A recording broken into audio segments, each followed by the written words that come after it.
Hello, wise people, and welcome back to another episode of our Wise Words book reviews. Today, you are in for a treat as we talk about the incredibly well-received The Body Keeps the Score by Bessel Van Der Kolk, which I hope I'm saying right, but unfortunately, knowing us English, I'm probably butchering it like any other foreign thing we try to pronounce here. Anyways, this book is fantastic and really dives into the world of trauma, exploring how our brain, mind, and body experiences, struggles, copes, and overcomes traumatic events. Having 30 plus years in this field, Bessel knows his stuff and has numerous studies to back up his claims.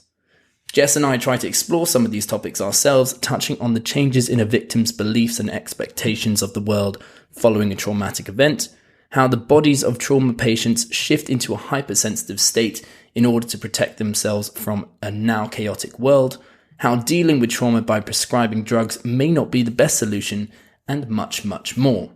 Now, if any of that sounds interesting, I implore you to give it a listen and let us know how you found it by either giving us a like, leaving a comment, or even better, subscribing to our channel. Anyways, enough blabbering. Here is The Body Keeps the Score.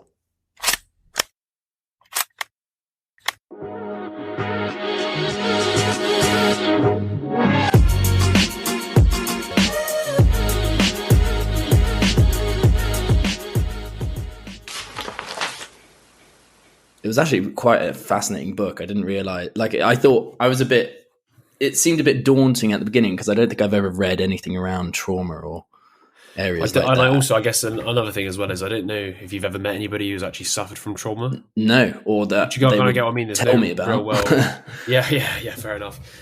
Well, I found this book quite interesting because, it talks about people who are severely traumatized and who experience things that are just on a completely different world. But having said that, it's obviously a continuum of severity of the event. And so even if you've had little bits, I guess, it's still perceived as, well, this is more traumatic or less traumatic. And so I found it quite interesting because it talks about the extreme, but you can still kind of extrapolate that to people that are experiencing stress or it's all bad. None of it is good. And I guess it's all relative, isn't it? Yeah. To the individual. I thought was quite interesting in terms of when people think of trauma, right? They usually think of it as something that's happened to somebody, in the sense that they were a passive recipient of an experience. Mm-hmm. But trauma can actually be caused by being an active person in the experience. So, for example, being somebody who does something so bad. So let's just say you're a soldier and you ended up, going and raping somebody or something in the war environment, right? So part of the trauma can actually be linked to your own actions. Yeah. And regretfulness of your own actions in a weird way, or you've acted in a way that's so outside of what you believed you could do that you traumatize yourself. So because a lot of people, I think that trauma is all about, bad events that happen to them. But there's also bad things they can commit. Yeah. Because they could never they never thought that they were capable of doing such a thing. How do you how can you trust yourself? Yeah. Well, this is it. And because who you perceive yourself as, and then suddenly you do this action that isn't in compliance with anything of how you see yourself. So it's almost like you've got these two different sides, and then it's you've got this cognitive dissonance. It's well, who the fuck am I? No wonder people have a breakdown because that was it. So you're talking about this inner conflict of how would it be possible of me doing something like that. But then he also talks about this idea that, so let's just say it was maybe a sex abuse case or some sort of you were in an abusive relationship.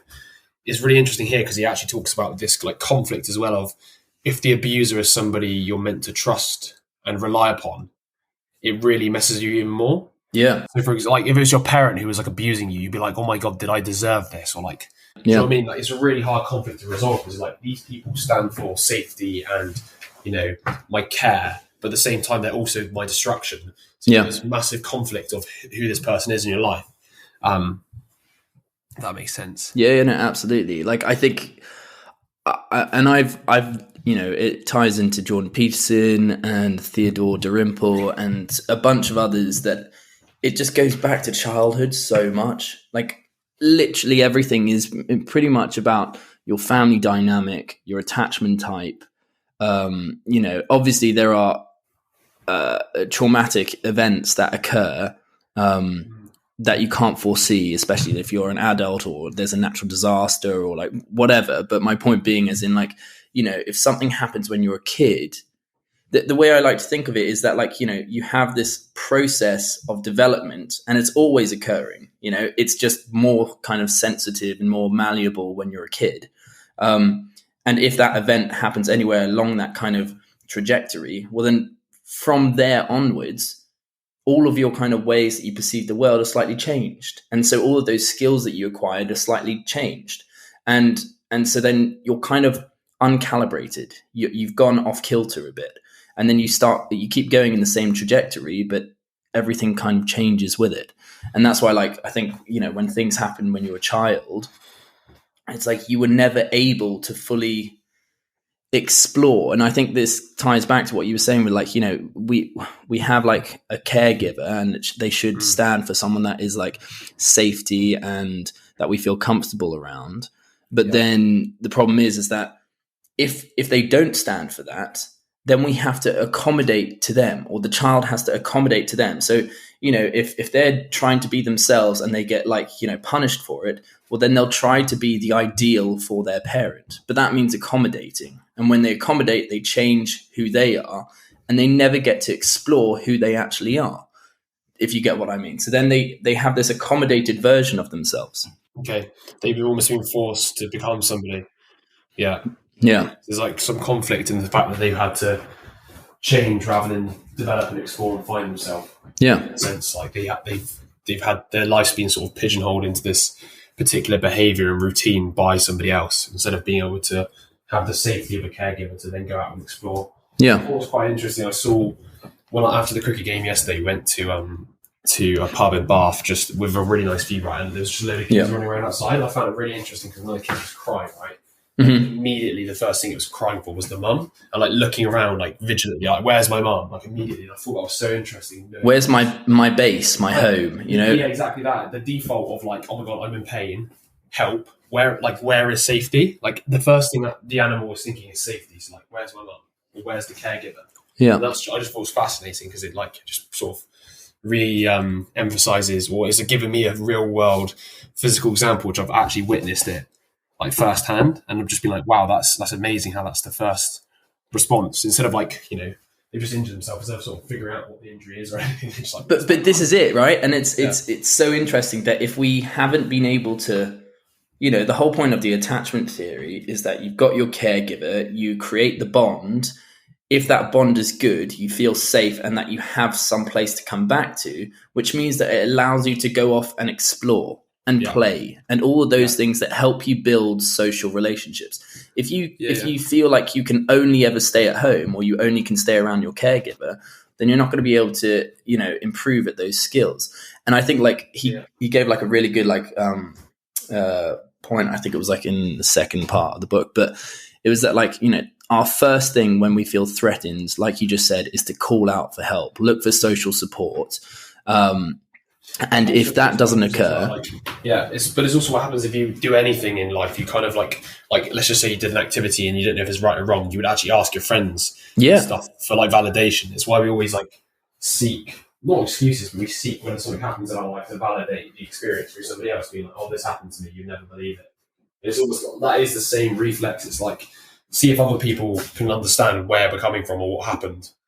And if you're right, if you can't get validation, then you go to that next stage, which is like you sort of panic a little bit. Or that exactly, that's the whole like, oh shit, I can't help, like no one can help me.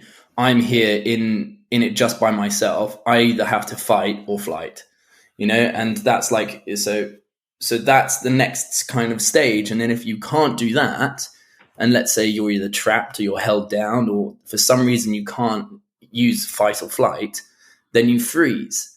And this is what I found really interesting. And he was saying like, when this process is occurring, right, when you're in a state of threat or something is threatening you, your stress hormones go through the level, your sympathetic nervous system is activated. Basically, your body is adapted or like getting ready for any kind of threat. Your pupils dilate, you start sweating a bit, so you've got better grip, like your muscles contract, everything like that. And if if you can't fight, if you can't really have like an output, get rid of it, or by running away or by fighting, then you end up freezing. But when you freeze, all of your stress hormones are still through the fucking roof, which means it ends up going internally rather than using it externally and running away or fighting. And then that's what he was kind of talking about. It was like your body's kind of put through this ridiculous process. And like he was saying, I think isn't the ultimate emergency system is kind of activated, and that's the dorsal vagal complex kind of thing. And if you think about it, like, I think he had a really good point sort of saying that, you know, the way that we remember things is the amount of arousal, the amount of adrenaline that's in our system. So when we're in like a state of, you know, alertness, everything is like, oh, I need to remember where this tiger was, you know, 10,000 years ago so that I don't come across it next time. So I'm going to remember this whole environment. So if my arousal is up. Recognizing the situation again quickly. So absolutely. No. Okay, this is the situation. This is how I felt. This is like, you know, that's the rustle of the leaves over there. And then you like code that into yourself to remember, like, every time this happens, then you should, like, you know, be very vigilant, like you're saying. Yeah, exactly. It makes sense from a survival, like, evolutionary perspective, right? You would be calibrated to, like, why would you be calibrated to remember the sort of the day-to-day when you're feeling comfortable sort of activities? Because why would you need to remember something when nothing's going wrong or nothing life-threatening is there? But the moment anything sort of could be seen to be life-threatening or just threatening in general to your survival, of course you're going to have a system which, like, one, obviously makes you pay way more attention to that exact situation in the moment, and obviously gives you an automatic response. Like, you know, you can't control these responses, but also at the same time obviously allows for, like, coding of it at a deeper level. Well, this is it, and it ties in with the whole Jordan Peterson thing. It's like memory has not been created so that you can remember things. It's so that you can use it for the future. You know, so that, like, if you come across that tiger again, you know that you're in the wrong area and that you shouldn't be there. And I think that's what's kind of like interesting is when you're in like a state of freeze and your stress hormones and adrenaline in your body is still through the fucking roof, then everything that you're taking in is getting so deeply ingrained into your memory. No wonder these things act as massive triggers, because it's like the most memorable experience you can possibly have. Do you know what I mean? Like, if you're trapped in a car and you can't get out or something like that, like, you must be taking sensory information in that is being embedded so deeply into your system beyond anything else that everything else kind of seems ridiculous in comparison to it, because your stress hormones just constantly going. I thought it's interesting as well. Like, once this sort of happens to you, like, it imprints into your brain. So, like, you know, this sort of like PTSD and stuff, it's like an actual physiological change in your brain, and, you know, you're basically short-circuiting these emergency networks. So that, you know, these emergency networks are this sort of massive stress hormone response to the event, and obviously you were freezing or flight response, right? It shortcuts it. So every time you have the similar stimulus, or it can even be not even similar stimulus, just like, you know, anything that can just start it off, you automatically go straight back into that, like, reliving that experience almost, or feeling like you're reliving the experience. And I thought that was, like, because basically it kind of reminds you there is a level of it that is biological. That's the problem. Yeah. It's not even just like, it's almost like the curse of our own biology. Our biology has prepared us to do these sort of things, to obviously encode it as a memory to then be able to, you know, survive in the future, because we see the same situation, like, fuck, we got to get out of here. Yeah. So at the same time, it's cursed us in the sense that if we can't get past it, we'll end up reliving the same nightmare again and again and again. Well, this is it. I think it's like, you know, freeze, fight, and flight. You know, they're all methods of dealing with a threat. But if all of those ways can't help you, then this threat seems like the biggest threat ever. And so it's almost like he talks about how, you know, trauma victims and people with PTSD, they can't really, when they record or when they experience something like that, it's fragmented and it's split off, and it's almost like it can't be processed all together as a whole and then being given a narrative. And then normally that narrative, like, fits in with our idea of the world and be like, okay, so there are terrible people out there that do this. Yeah. But if you can't process that whole thing together, I was going to say, like, giving it some sort of clear meaning and why something happened. This is another way of putting it, like a clear understanding of the event and why it happened, and, you know, I guess being able to recite the whole thing as like you said, a narrative, like a one-way sort of story is one of the main problems of it, isn't it? Like, so you just you get flashbacks, but you never get the complete picture. Yeah, no, exactly. And so you kind of just have these fragments floating about that are kind of detached from context. So I think that's, if you were to see a guy, if you had an experience of a guy wearing a mask or something, then any mask is traumatizing and triggering, rather than any guy that looks evil with a mask. Do you get what I mean? As it's like devoid of context, because these things haven't been processed as a whole, as part of a context. They're context deprived. What's quite interesting as well is I like the analogy he used as well for this idea of like, you have like a watchtower, which is like your prefrontal cortex of the brain, which obviously is watching out for stimulus to obviously engage these flight or flight. I know, it's quite hard. Oh my God. Is it? What is it? I've just gone blank. Freeze, fight, or flight. That's the bloody one. That's it. What he said. Yeah. The watchtower sort of system is there to sort of filter through the information that you're seeing through your visual, through your vision, etc. Right? And he talks about how like once you've been traumatized, this like attentional system, in terms of figuring out what is relevant and what's not relevant, sort of not malfunctions, but becomes hypersensitive to information. So schizophrenics, you basically see meaning in everything. It's similar to that. It's like things can set you off, or you're hyper vigilant to things which aren't even like related to something. So like you could argue something like, the tiger in the woods, like back in when we were, hunter gatherers, etc. Right? Some leaves moving, that would set off a chain of reaction of like, fuck, that could be something bad. But it's kind of like that, where it's just like in your day-to-day life, you're safe, and then you see a little rustle in the bush, and all of a sudden you're back into that again. Well, it's exactly. Rather than just being like on alert, you already are jumping to the conclusion that this is the worst thing, that happened last time. I think some of the weird ones, or some of the interesting ones, were like the poor. I think it was mainly girls, wasn't it? Poor girls who had like fathers who used to like abuse them. They come back with like after having a drink or something, and come in and abuse them when they're in bed or whatever. Yeah, and like there's so many things that could trigger them for that. So for example, like just being in the dark in bed, right? That could be another trigger. That's one like it. And then it was other stuff like the smell of booze and all that sort of thing. Because basically what it is you've got this memory that has all these different sorts of sensory informations that could set it off. And because the way the society is built, like getting in bed in the dark is like something you do every night, right? And and then obviously alcohol, all that sort of stuff, hearing people walking down like a hallway is pretty common. So there's all these sort of things that could set somebody off who's had this experience. It's kind of, obviously they're hypervigilant to all these sort of bits of information, and then they relive it every time. It's pretty horrible if you think about it. Yeah, absolutely. And I think like there is this continuum between survivability, being alert of possible threats, and then on the other end is kind of like the parasympathetic nervous system, which is like more chilled out, able to express emotions, those kinds of things. And it's just kind of interesting that like after an experience like this, the midpoint shifts towards the kind of survivability. You're all like trauma victims are always like hyper alert and hypersensitive to any kind of sensory input that is coming in. And so if you think about like going back to the analogy of like the watchtower, it's like the watchtower doesn't get as much of a say in this situation anymore. It doesn't get to filter through this sensory information and be like, okay, actually, this isn't as big of a risk as we think it is, and so you end up becoming more impulsive and less rational almost. I guess you lose the ability to discern that this piece of information belongs to a bigger, wider context. So, for example, like back to this, down, you sort of hear footsteps in the hallway, right?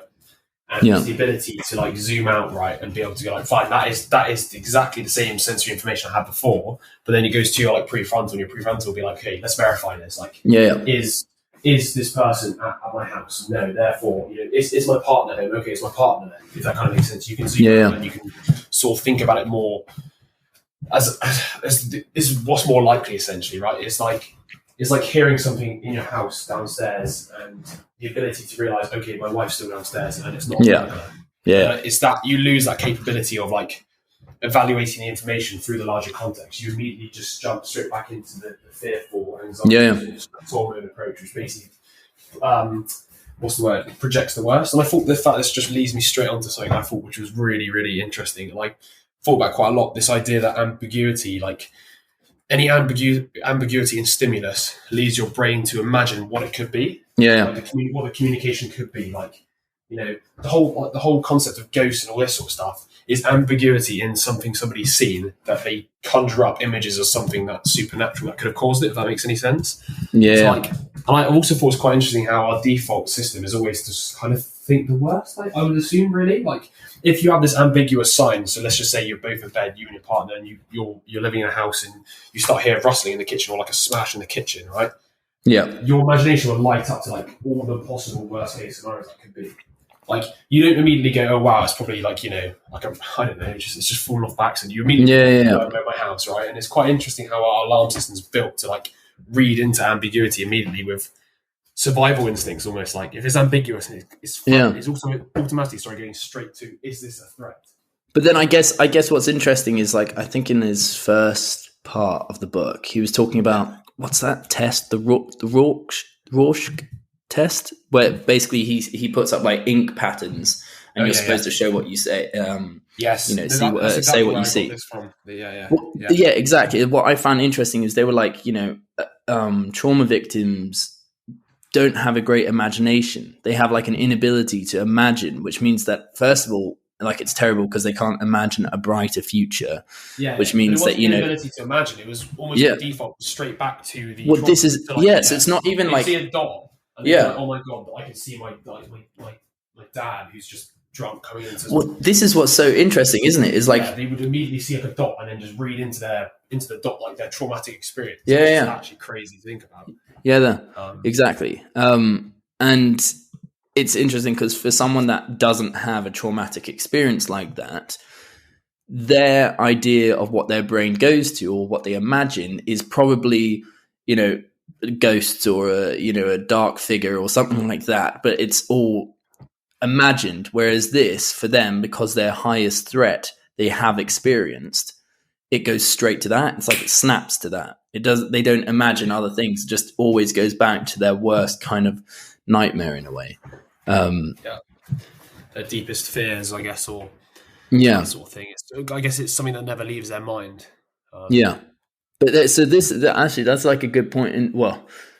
Because you're not able to imagine, or their inability to imagine, they're not able to envision a brighter future. They're not able to make goals or have like a proper direction, which is because they're still stuck in the past with what's happened, right? Yeah, exactly.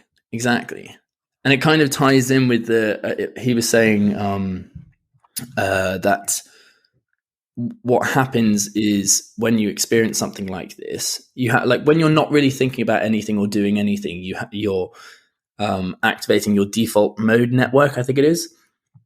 Or default nervous system. And normally what that is it triggers the areas of your brain that make you think about yourself. But what happens is when someone has a traumatic experience, these kind of areas end up going offline. And that's why you end up having like people that say, oh, I can barely even recognize myself in the mirror anymore.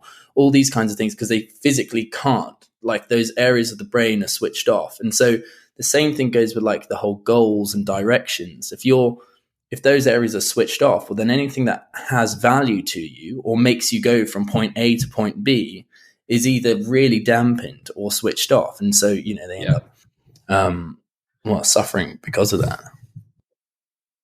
Yes, but it's mental to think that, if in that state as well, the default sort of mindset is straight back into sort of the traumatic experience almost. Like, it's just something you can never escape from. Like, because he does mention that a lot. It's like, it's always being stuck in the past, basically. Like you said, if you're stuck in the past, how can you ever set goals? Because you haven't dealt with the past almost, right? And that's part of one of his treatments, is like revisiting it and bringing words. But I think, I want to say this is from this book as well, this idea that when you're in this traumatic experience in the flight of the freeze, flight, or flight response sort of area. God, mate, I had to think about that for a couple of seconds. What it does is it shuts off the side of your brain, or the area of brain which is particularly or uses specifically language. So Broca's area. So you can't find words for your feelings almost in a weird way, or can't find words for the experience. You're almost like when people describe it, they can't eat the fat. Well, they basically describe it as undescribable. And part of the treatment of trauma in general is to it's one of the many ways to treat it, right? But it's, bringing words to the experience and trying to like talk through what happened, as well as how you were feeling, and becoming more in touch with like the feelings in that moment, which I think is quite interesting. It's trying to re-engage that part of the brain in dealing with the issue. Linking back to what we were saying earlier about this idea of, having being able to see a wider context to a stimulus. Like, to see the wider context, you need language to be able to be like, could this be this? Like, I just seen this, I'm feeling a bit scared now, but could it be something else? Do you know what I mean? You're gauging more the sort of logical part of your brain. So I wonder whether that's the reason why that type of therapy works, because you start linking up that memory or that brain circuit with a more prefrontal logical analysis. If that makes sense. Well, I think I've got a quote here from him, and it was like, being anchored in the present while revisiting the trauma opens a possibility of deeply knowing that the terrible events belong to the past. Because I think what he was saying was that sometimes when these trauma victims are triggered, their left-hand side of the brain switches off, and their right hand their right brain kind of replays the memory, but it's not like remembering, it's like reliving. It's as if that sensory information is coming in for the first time again. Because normally the left-hand side would tell the right, okay, well, you're in the present now. This is actually a memory. But a lot of them perceive it as they're literally reliving the event once again. And I think that is the idea of like, if you can make yourself aware that you are in the present, and yet you're reliving or remembering something from the past, then it tags it with the past, And I think that's why he tries to, this is where like the whole body aspect of, the body keeps a score, is that, having physical sensations. And I think he used to get he would get his patients to tap certain areas of their body while they were talking about their event, so that they would know that, like, okay, well, there's a physical sensation going on right now that makes me feel present, but I'm actually remembering something, and that's kind of labeling it as the past, and it's kind of making that separated, which is pretty fascinating, actually. Yeah. Did you weirdly as well, did you get into the sort of side of things with this idea of obviously once you're experiencing this trauma and you're sort of revisiting the past, trauma victims really struggle to, trust and identify with people who haven't experienced trauma. Yeah. And I remember it saying something along the lines as well of the trauma victims have suffered not damage, but their social engagement part of their brain is just not really working. Yeah. So they struggle to engage socially with people, which is obviously such a big part back to this, we spoke about it earlier, where, the default mode of when you're not feeling comfortable is going out and talking about it, of trying to find verification that whatever you're doing is okay, or, there's some sort of safety in somebody telling you whatever it is okay. Yeah. And then obviously it goes straight after that, it goes into the fight or flight, etc. Right.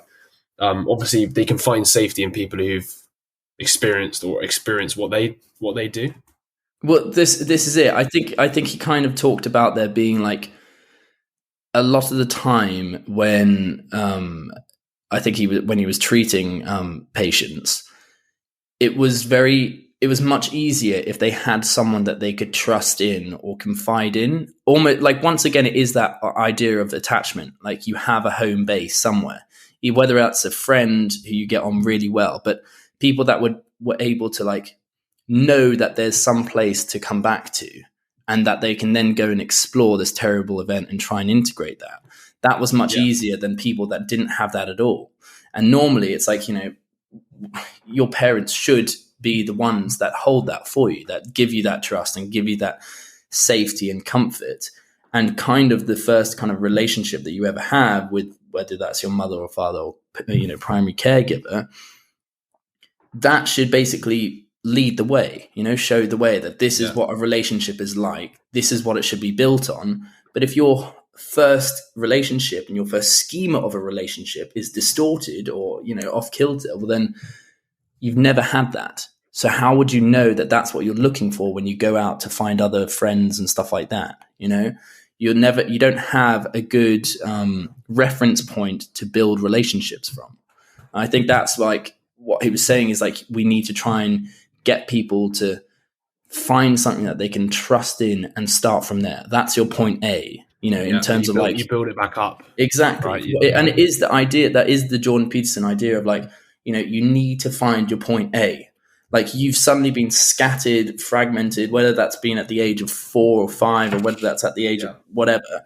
But the idea is like, okay, you're scattered. Let's get everything. Let's find everything and then find your point A. And then we work from there. And that point A is normally like trust and love in someone else so that you can feel safe and secure and then start to head towards. It also comes down to, and also feeling in control, I think is another one. Like, always talks about small habits, like making your bed, like starting to feel that you have some sort of agency and control in your life, because a lot of the trauma actually leads to like feeling that you can't control anything. But I don't think you can't just suddenly control everything. You need to like, it's really interesting because if you think about like some kids or some of these behavioral disorders, like a lot of it can be about, if it's like compulsively doing a specific activity, it could be that activity, like maybe even nail biting, is based on being, having control over this small space of your life and being able to repeat something and see that you can, influence things. And like a lot of weird behavior could be just based off that, just trying to influence a small portion of the world to maintain some sort of sanity that you can control. Well, this is it, but that is it. Like I wrote a note here, and it was like about like securely attached children, and it was the fact that if they're able to go out and explore and discover and what makes them happy as well as what makes others happy and sad, this gives them an element of agency because they know that they can have an effect on other people's feelings. Especially after the age, I think, of like 7, when children aren't so egocentric. They realize that they have an element of control. However, if they haven't been able to do that, then they don't know how to react with that exterior world, the external world. Yeah. So what? Then if they don't know how to react to it, they become sort of nervous wrecks or like. I think you're constantly like you're off point, and so if you're off point and then you're trying to interact with the world, then there's necessarily going to be like a disparity, I guess the world then happens to you rather than you happen to the world. I guess the mindset where you got no control. Because no matter how you interact with the world, it's not going to be an accurate representation. It's not going to be an accurate feedback because you haven't been grounded in your point A yet, if you get what I mean. What you haven't. I'm trying to just figure out. I'm assuming you're meaning sort of like you haven't started from the bottom up and tried to sort of.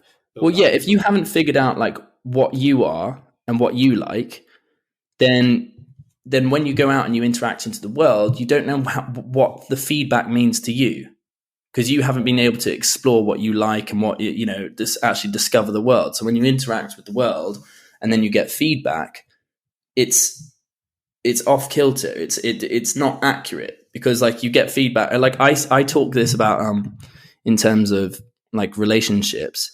When you accommodate, and when you start accommodating, you start leaving your origin point of how you actually, what your actual opinion on something matters. Yeah, but what happens if your opinion changes? Sorry? You're surely the problem I have with that accommodation thing is you're always accommodating because you're always changing, because you're always reevaluating your likes and stuff. Like things do change, so I don't. Yeah, but that's normally if you're integrating. I think there's a difference if you never actually give your opinion on a matter and you just constantly accept someone else's. And then they think that is your opinion. They don't think that you're accommodating and that you actually have a different opinion. They just think that is your opinion because you've agreed with them. But then the problem is that they're reacting to an accommodated version of yourself. They're not reacting to how you actually feel about something, which means that the feedback is not accurate. It's to your accommodated self rather than your like actually how you feel about something. If you get what I mean. Well, yeah. So essentially lying then, really, isn't it? Well, you're not pretty much. You're basically saying, "Oh, I don't care about this," or you're not giving your opinion, and people then think you don't care about it. Yeah. Okay. That was a bit of a segue, but yeah, it was a bit of a segue. Right. I kind of want to move on from the stuff we were just talking about with the actual sort of the beginning chapters. I think we should definitely talk about the stuff I know you're quite interested in, which was more the sort of drugs and stuff in terms of the actual political, ethical uses of like drugs to treat these sort of traumatized victims, right? Yeah. I like this. He made this point that like the approaches of medicine have always been determined by the technology available, and in a weird way, some of the technologies in the past were around more like mythological stuff. So he's talking about how like some of the treatments for things were back in the old religious technology age, where there's like God, sin, magic, witches, and spirits was the causes of trauma and stuff, right? And then how as we've got more scientifically sophisticated, we've come up with ways to recast previous problems with different sort of causes. So now, but then basically his point here being that once we've sort of got into the biology and anatomy and understanding the human body, all these sort of traumatic or traumatized patients or people who have sort of psychological disorders, are now relabeled as disorders, right? And he talks about how the main theory or the main sort of first principle basis of trauma and people who are acting or who struggle with life, almost the way we're putting it, is actually caused by chemical imbalances. Based off this based off the anatomy and first principles being like, okay, right, so if they're behaving weird, there must be something like chemically wrong with them in their head. And he talks about this idea that now that model has taken over so much that we put so much faith now into restoring chemical balances, and like basically all our treatments have gone towards biological reasons rather than more social reasons, right? Bearing in mind, if we talk about the some of the aspects of trauma which are the hardest or the people struggle with the most, which is actually finding safety in other people and talking about their problems, yet we seem to only want to treat traumatized victims with drugs which change the chemical balances or change the way things function, which I thought was really interesting. No, exactly. I think that, as soon as you realize that, or you state that the cause of something is due to a chemical imbalance, and then you realize that, you can manipulate chemical imbalance with a drug. Well, that was kind of the start. I can't remember whether he was saying that was during like the 70s or 80s. I was also just on that quickly. I was just going to say, the moment you like think about it, if the problem is a chemical imbalance and the solution becomes simple, it's restoring the chemical balance, right? Yeah. So like the moment the problem is framed like that, then the logical answer is to apply drugs. Yeah. But if you were to frame the problem as it was a social behavioral problem, as well as obviously it has some roots in physiology. Yeah. You can then start saying, actually, we can probably treat it slightly differently. But the moment, whichever way you frame it, it changes the solution, doesn't it? This is the whole idea. Yeah, and it's not as cause and effect. It's correlational. There's plenty of reasons. Because if you would say, for instance, the reason why you're acting like this is because of chemical imbalance and not a social reason, and so we're going to give you a drug to sort out and bring you back to balance. Now, what happens if during that time you end up sorting out the actual social reason for this problem? Well, then if you keep taking these drugs, well, then suddenly that's going to put you out of balance, because you've now balanced yourself, but you're taking a drug that is, pushing you over. Interestingly, as well as like we forget that. So let's just say there is a chemical imbalance. What's causing that imbalance, right? And obviously you could say, it's the atoms or whatever, and it's the cells, etc. But right, this imbalance is caused by your reaction to the environment you're currently in. Yeah. If that makes sense. Yeah. So you just need to change the environment, not take, if that makes sense. You don't need to change the drugs particularly. You just need to sort of refigure out the environment you're in and try and reframe or change it in some sort of way. Back to like what we were saying, where he was talking about getting more into your body and more involved with your feelings. It's basically like the processes you're currently living with need to be changed. It doesn't have to be like done over the counter with pills and whatever. Yeah, exactly. I think I think drugs can, and he says this, it's like drugs can help alleviate while you do therapy, but it never cures the actual root problem, and it's like you've got to be able to work hand in hand, or just therapy depending on what severity you're at. But it's not going to cure the problem because you're not changing your environment. If you stay in, if you're a drug addict and you have a drug that makes you not want to do drugs, which that would be ridiculous because all drugs make you want to do drugs. But well, then you want to do the drug which makes you not. well, yeah, no, but as in like you're taking a drug that like makes you not want to do heroin, let's say. But then you stay around people that are doing heroin. You're not changing your environment. You're just taking this drug. And then, like, if you were to leave that environment, you're still taking this drug, even though you've changed the reason why you're like that in the first place. Yeah. And so, yeah, it doesn't make much sense. And now, once again, mate, but also like you said, it's treating the symptoms. So, like, okay, right. So the symptom is I have a chemical imbalance. Yeah. So then you treat the symptom, which is the chemical imbalance, not the reason why there's a chemical imbalance, which is to do with your response to specific stimulus. And therefore, how do you stop that response from specific stimulus? You have to train yourself to be able to explore that stimulus with safety, if that makes sense. This idea of being in the present and re-exploring past events. Yeah. That's the only way in my head you're gonna. And I don't think you're wrong. I don't think this is. First of all, I'm not a psychotherapist, or I don't know anything about this sort of stuff. But there isn't like a one answer to this, and I don't think there ever will be, because everybody's like a different product of a different environment. Therefore, how can you control the environments? And obviously, drugs are good in the sense that you take the basic anatomy of a human being and you think, right, we're all built very similar, therefore this drug's going to work for you. But it's not necessarily going to work every time as well. Also, and they have their limitations, like I'm just saying. So it's I guess it's interesting in the book as well, because he has 8 chapters of different treatments. Yeah. So there's not even one. He was like, the best is a mix. So it's like, there isn't an answer to this. There's just multiple types of ways to try and deal with it, basically. But exactly. And it's like, once again, it's like getting out of this axiomatic kind of perspective of things, rather than thinking that everything can just be solved with one method. Like he himself has all these different methods that he's tried, and he says none of them are perfect. No, not many people respond to just one. They normally need a couple. And I think for me, the problem is that, you end up having, like you said, this technology that comes forward, such as in this case, drugs, but it's the system that which it is in. And if it becomes a profiting system, then normally it ends up going off trajectory from what it's really supposed to be doing, which is trying to find the least impactful way to help someone, as in the least detrimental way of helping someone.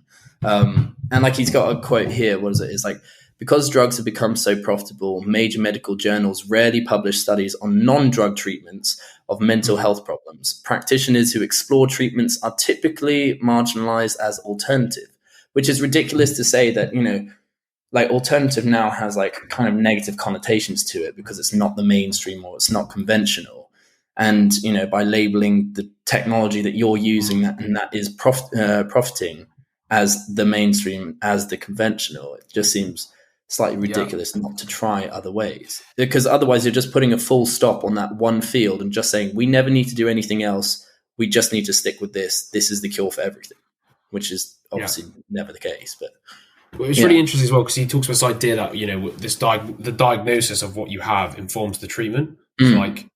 And also once you have once you've had a diagnostic label attached to you, it comes with all this baggage, and you then define yourself via the diagnosis. No, exactly. When you diagnose a PTSD person, you almost self-fulfilling prophecy it, and you sort of it takes away agency from yourself as well, because you're I just have PTSD, there's nothing I can do about it. But it's also plausible deniability. It's just I can't, if someone labels you as you have anxiety, rather than being specific and being you have anxiety when you go into this kind of situation. Exactly. Exactly that. Or you have anxiety when you think about this specific thing. Exactly. Therefore, we need to explore why you have anxiety. Yeah. We need to explore what it is about this specific element of your life that you are anxious about. And why that is the case, Yeah, it's quite interesting as well, because he talks about this, we label these people as we label it as this there's a disorder and something wrong with them, rather than that their behaviour is rooted in an attempt to protect themselves against danger. Because that's essentially what it is. It's this sort of traumatic response. It's a survival response to a very dangerous situation, or I guess it would be a dangerous situation in the sense that if it was a primary caregiver as well, it's this idea that you should be safe but you're not safe, therefore you're perceiving danger, and therefore the response is always based on survival, if that makes sense. So therefore we need to understand why this person is protecting themselves and what it is about this experience that's causing them flag it up as like, oh my God, I'm going to die. Because that's essentially the response. The response there is to sort of do something about it. But yeah, this idea of diagnosis and, it just reminds me as well. I was speaking to a guy yesterday who he's like a head teacher of, not head teacher, I don't know what he said, he's principal, but like head of behavioural sort of thing for an academy, right? Mm-hmm. He was talking to me about how it's getting ridiculous now with diagnoses because everybody's being diagnosed as anxious and stuff. Yeah. Like, and he said it's just becoming more and more common, but I guess it's becoming more and more common because it's like a classic feedback loop of like, oh my God, they got diagnosed with it, so maybe I should get checked out. And also, if the diagnosis is like something like a bunch of questionnaires, like, oh, do you feel sad sometimes? Or, by the way, I'm not saying this because I do believe some people I always have to do this because I feel like people could misgauge what I'm trying to say. I'm not saying people suffer from anxiety. I'm just saying we all suffer from anxiety. And different things cause different people to be anxious because we all have our own different insecurities based off our experiences in life. But like to have a questionnaire which is really generic, like, oh, do you feel down or whatever, blah, blah, blah. Until I'm actually going off a whim, I do not know if it's like that. But I can only imagine it is because that's the most efficient way to diagnose a bunch of people, right? They don't have the resources to spend, months and months on every patient to work out who is anxious and who's not. They probably just ask them about their experience. And obviously people are going to be like, yes, I did feel sad then. I did do this, And it's a mental thing because he was just saying that, the amount of ADHD as well as getting diagnosed now is mental. But does ADHD even exist? What I found really interesting is that, like, I've been thinking about this recently, as in you can never know what you're experiencing is the thing that you're experiencing. Is like, unless you compare it to someone else's experience or a definition of what that thing is.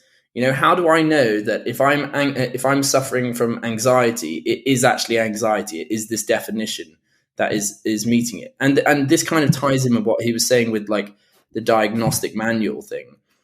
Yeah. Having kind of definitions that are so broad that they encompass so many different symptoms or different behaviors. You can be depressed in a million different ways. So everyone's got depression then, and and this was the kind of thing that he was talking about with like people. How do you know when you actually have it, right? Well, this is it. And he was talking about PTSD, and he was saying, like, you look at someone who had a traumatic event at the age of 5, and you look at someone who had a traumatic event at the age of 40, and their symptoms are completely different. And once again, going back to what I was saying at the very beginning, if you think of like the process of development itself, if someone's been able to develop for 40 years and then something happens compared to someone who's only been developing for 5 and then something happens, you've got 2 completely different types of people having completely different symptoms of PTSD. So there's different types of PTSD. And he was saying that, he wrote to the diagnostic manual and was like, oh, this was the case. Like, I think there should be like, more specificity here. I think there's 3 different types of PTSD. And they were just like, no. And like, even though so many psychiatrists across the country and the world and everything like that all backed it up, they were like, no. And because then it's like, oh, well, everyone falls under one umbrella. And everyone, I was actually about to say, you need to get that book, Seeing Like a State. It's going to be one of my next ones to read because it talks about how like the state in general, or like this idea of like it's categorical thinking. It's just all categories, man. And it's like the most broad categories possible because it's easier to record when there's big categories. And like, I do think there is definitely some level of incentives of like, there's a whole obviously bunch of drug companies who now do drugs for depression or this. So it's obviously in their best interest to diagnose more and more people with it. And once again, the more and more people who get diagnosed with it, the more people are going to get themselves checked. But I think there was like a disgusting there was a terrible what was it? Painkillers. Like quote that he had, or like a statistic, and it was like the amount of people that die from, is it like painkillers or antidepressants? It was just ridiculous. Like so many. Also, there's more antidepressants, right? It's problem, right? Okay, right. I'll give you another one. I'm absolutely, I'm obsessed with the idea of like semantics in terms of you can strain yourself by the word. So the moment it's called antidepressants, what does that imply? It stops depression, right? Yeah. Okay. What do you know about drugs? It doesn't really affect everybody, right? Not everybody has the same biology or whatever, so it might not work for some people, right? What happens to people who are depressed, take antidepressants and still don't get rid of the depression? They obviously get more depressed and they get more upset And actually, antidepressants tend to cause more suicides than people who don't take them, because of the fact that you probably think, oh my God, nothing's going to help me, because it's labeled as antidepressant rather than potentially antidepressant. Do you get me? Like the word. Yeah, exactly. It's like, oh, if this isn't saving me, then nothing can. That's the kind of message it's giving if someone doesn't react to the drug, because some people do, but some people don't. Yeah. But like, it's the way it's framed, because obviously everything with like sort of because obviously we need to sort of, I guess, bow down to the medical industry, because obviously they're trying to save us. But, but at the end of the day, everything's down to chance as well. You can't just be at a whim to like, oh my God, like, this drug is going to sort me out, because it might not. It might even kill you. Yeah, exactly. I find it so interesting, because like it reminds me a bit like when you're just talking about the accommodation stuff. Then like the word accommodate sounds like you're changing to somebody else, and I get that. But then also you could use a different word to describe the same thing, which is just like change. Yeah. You're the specific use of accommodation. It's more like you're changing to somebody without actually or you're changing to somebody else's expectations or whatever, because you feel like you have to, sort of thing. Right? So like, at the same time, it describes the same thing, which is change underneath, or like representing yourself to accommodate somebody, or represent yourself in a way that people would accept, whatever. I just find it interesting, because you boil down the words, you just try and strip through the words and be like, what does this person actually mean? It's quite illuminating, I find, at least. Well, I think, so much of it is semantics. And I think like... Well, it's rhetoric, isn't it? It's the first, like, how can you frame something in the most positive way? Like, antidepressants obviously framed as a way to obviously, antidepressant, right? It's just, they choose the name of these things obviously to market it rather than actually be true, because like you said, it's not 100% antidepressant, because it doesn't work for some people. Therefore, how can it be like, if you kind of think about it properly, it's like, well, technically it should be partially antidepressant for some people, but nobody likes that long explanation. This might work, this might not. Of course, they didn't say that to you. They just go, it's going to work. But yeah. Yeah, gosh, but in fact, we could even get onto that. We'll get onto that book, obviously, next, probably, The Myth of Mental Illness. Like framing mental illness as an illness itself implies that it's biological. And his basically thesis in this book is actually explaining a lot of its behavioural. And like, this is the bit where I kind of disagree with him a little bit, because after reading This Body Keeps a Score, there is biological responses to these things. Like, he was basically arguing the myth of mental illness. There's no biological, relationship or, illness itself, which would cause these traumatic sort of stuff. Yeah. But in reality, there is a definite physiological change in terms of like the stress hormone response, etc. Right? So there's a bit of both. But his basic thesis is that you stop calling it mental illness if it's a behavioural problem, because a lot of it's to do with, you want this person, so the psychiatrist would be like, he's not behaving the way he should behave in society, therefore he has got a problem. When in reality, he's probably just been rewarded in that behaviour for a long period of time. If you think back to like the behaviourists, like, and obviously it's not that just as like reward punishment, that obviously isn't the exact way it works, but it's obviously a very useful framework. Stimulus and response kind of thing. And his point is like, people actually are just like, you can't just label somebody who doesn't behave the way you want them to as they've got like a massive problem. Because in that case, couldn't you just say that every Nazi had a biological problem and they all needed drug? Because they were all acting in unaccordance with what society standard is, which is kind of interesting, because then does that mean that if we keep going on this route where everyone has a biological problem, then whatever is deemed normal behavior in society will always conjure up more diseases and things like that? Yeah, that's where I'm at with it. Yeah. It's quite interesting, because he also talks about like this idea of like the prominent ideologies are like, this mental illness thing is really taken, like, as I said yesterday, everybody gets fucking diagnosed with something, whether it's ADHD or whatever, right? Yeah. And it's quite interesting, because it's, once again, it's being treated with drugs for like widespread, and you get sued if you don't treat it. And the problem is, like, in fact, that's it. There's a really interesting chapter in that book as well. It was talking about the social context of psychiatrists. So it was like, if it's a government-funded psychiatry thing, they're based on targets of, obviously, and they have insurance against them to promote, if somebody actually might have a mental illness, to promote giving them the drugs and sort of, taking them through the standard route. Whereas if you were somebody paid privately for your psychotherapist, psychotherapist, I guess you would call it, the interests are aligned, because if they didn't do a good job, you just leave. So they spend more time doing like talking through your problems and understanding you, whereas the other approach to it, where it's government funded and it's just like trying to cover their asses and make sure everybody's treated in the way that they think's the best. But also that's it. So continue. No, it was just interesting because he analysed this whole model rather than just through this idea of what the concept of mental illness is. But he analysed it through the social context and the economic interests of the people involved in giving the treatments. Yeah. And I just thought, like, that's a level of analysis most people miss out, but it's also probably one of the most prominent analyses because it actually leads to what people actually do, because the economics is almost what makes the world go round in a weird way. And it always will be the case in terms of what's in their interest, what's the law around it, what's the insurance around it, like how can they cover their asses. That plays more part than actual objective scientific treatment. It's more just how can we pass the buck?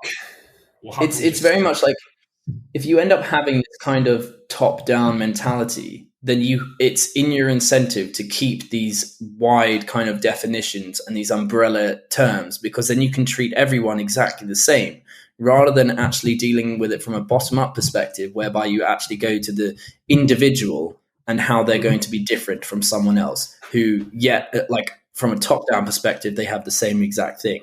But someone, experienced something when they were 5 and someone experienced something when they were 40, which doesn't make them the same. But, if you label everyone as one thing, then you can have that kind of top-down method. Yeah. But it's just dangerous, especially what you were just saying with, like, Well, yeah, no, this is the problem with the state stuff, mate. It's yeah.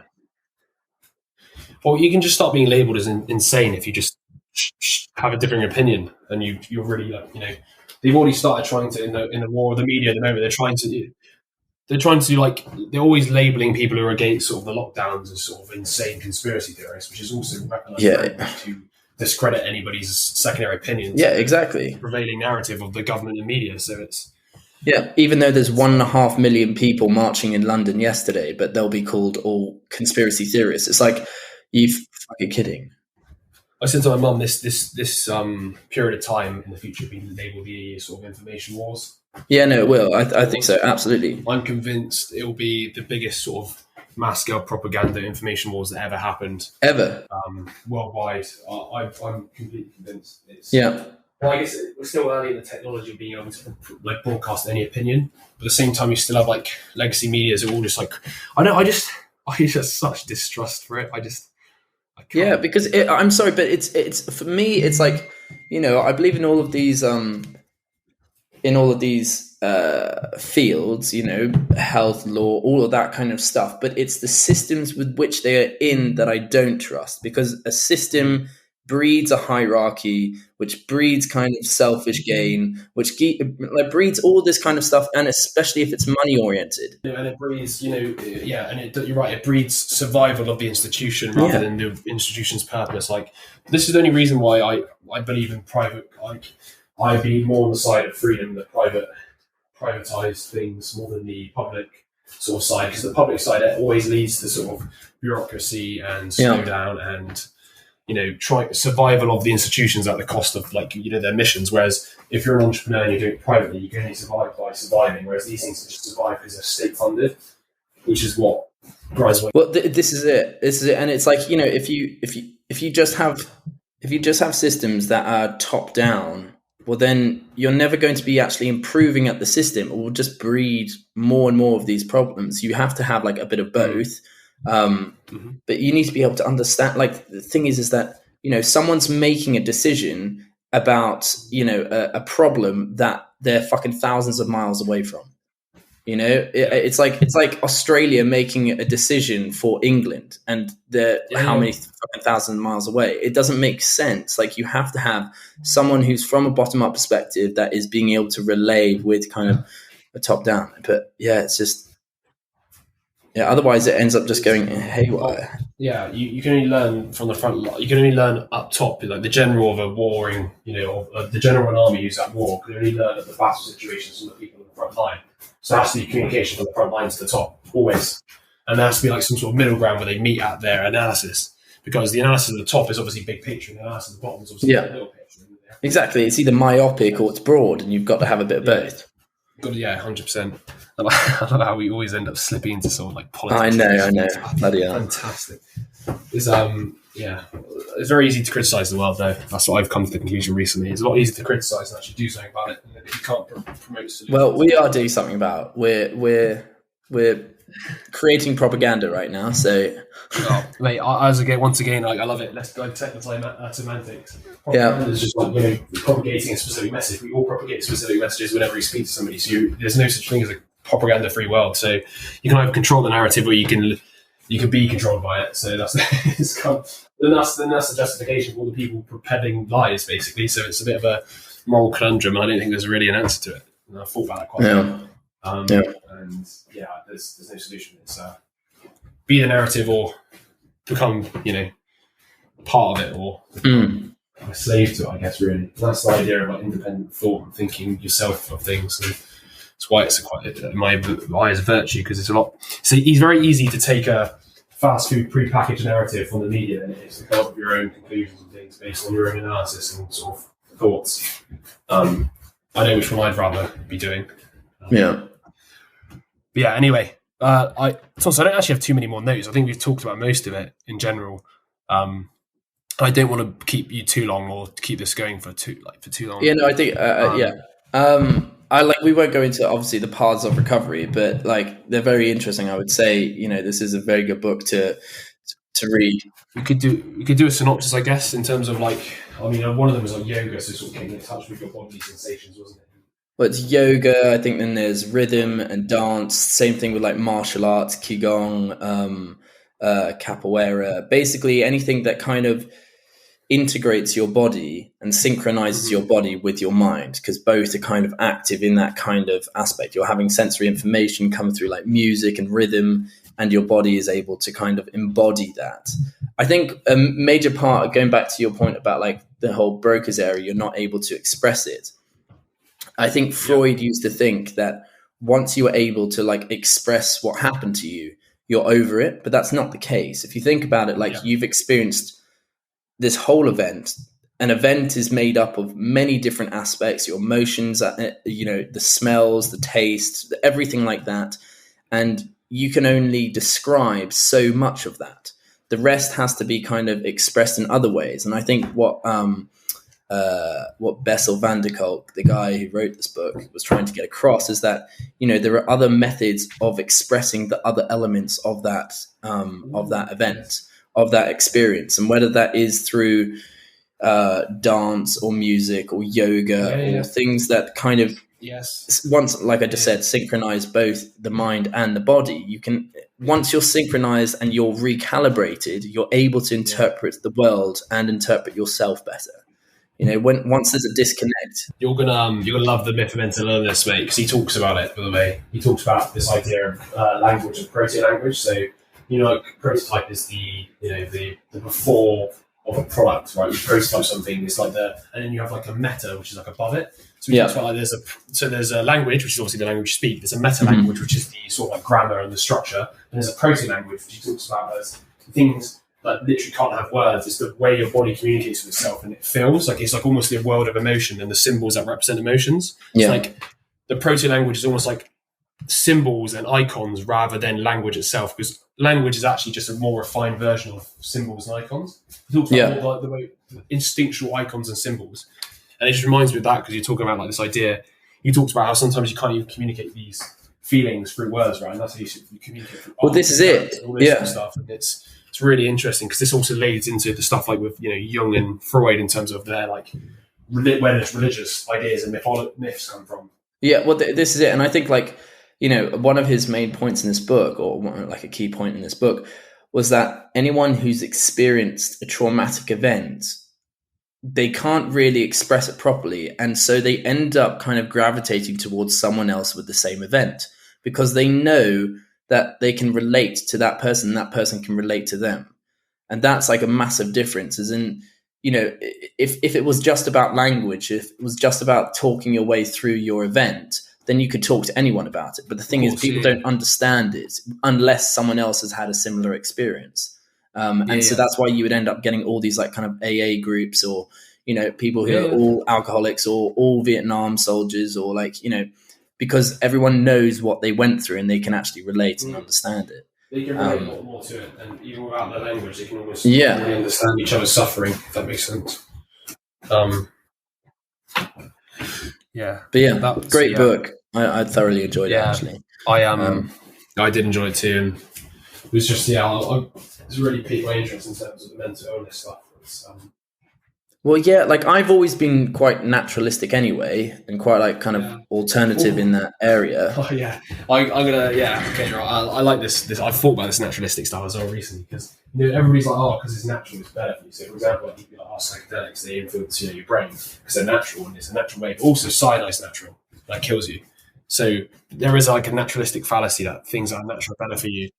But however, you're talking about quite like a concentrated element. I think the thing is that like sugar is natural, but you're also taking a concentrated element. Yeah. Fine, that's the wrong. Yeah, sorry, that wasn't my argument. My argument is not all natural things are nice because there's natural things that bury into your eyes and breed fucking flies in your eyes and kill you.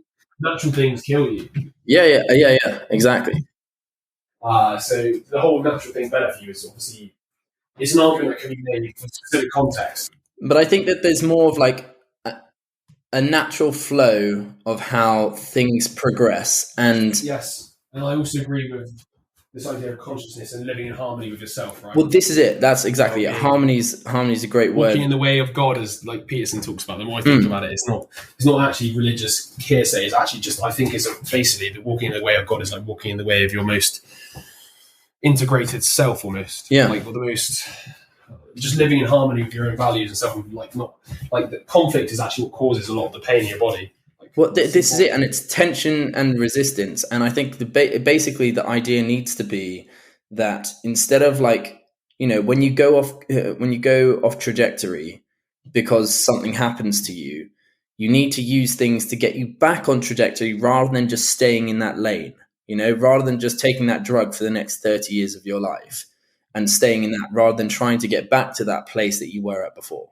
That's what kind of what you just said, like trying to get in harmony with how you are and your, the right trajectory that you were living on. But yeah, that's why I thoroughly enjoyed that book. Yeah. But yeah, all right. And that's a wrap.